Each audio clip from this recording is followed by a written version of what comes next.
लाइसेंसी बियर की दुकान देखा है, और उसके थोड़े आगे लिखा होगा अरे शराब पीना बुरी बात है, और शराब पियोगे तो जो भी है पुलिस ले जाएगी या नर्क में सड़ोगे। ये कैसी बात है? अगर इतनी बुरी बात है तो वैसे ही सिगरेट के डब्बे पे वो कैंसर की शक्ल लगा देंगे, तो सिगरेट बिकने क्यों दे रहे हो? सिगरेट बेच के तुम टैक्स भी इकट्ठा कर रहे हो, इतनी सिगरेट है, उसमें आपको क्या लगता है कि कागज या तंबाकू का दाम होता है?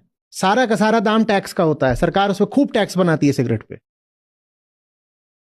लेकिन वही सरकार आपको यह भी बताना चाह रही है कि तो समाज ये करता है हमारे साथ। एक और तो वो हम में वासनाएं जागृत करता है, और दूसरी ओर उस पर नैतिकता का ढक्कन लगाता है कि जैसे प्रेशर कुकर को नीचे से आग दो और ऊपर से ढक्कन लगाओ, तो हम तो उबल जाते हैं भीतर पूरे तरह से, दबाव ही दबाव बढ़ जाता है। एक और तो हम में पुरुष को लेकर या स्त्री को लेकर के वासना जागृत करी जाती है, फिल्मों, किस्से, कहानियों, समाज, शादी, विवाह, प्रपंच, इनके माध्यम से हम सब के भीतर वासना भड़काई जाती है।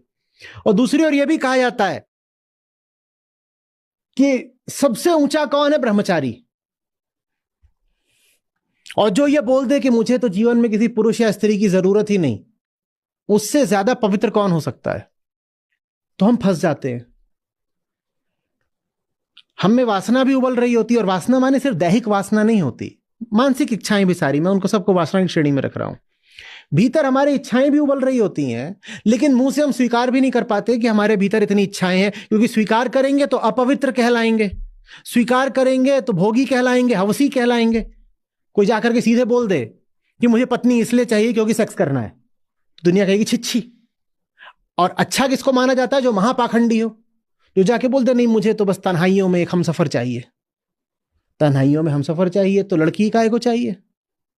दादाजी के साथ बैठ बेटा, दादाजी बहुत ज्ञान की बातें बताएंगे, जाके उनका पांव दबा दे, 4 दिन के मेहमान हैं। दादाजी को भी बहुत तन्हाई है जब से दादी जी गई हैं।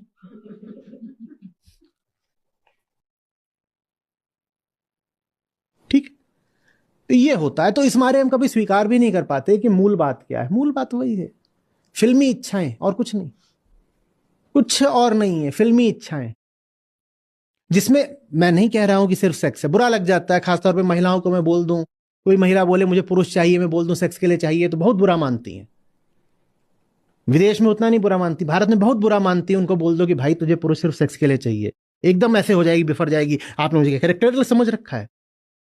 अभी ये सेक्स और कैरेक्टर का क्या संबंध है राम जाने, पर वही तुरंत यही बोलती है, मुझे क्या कैरेक्टर समझ रखा।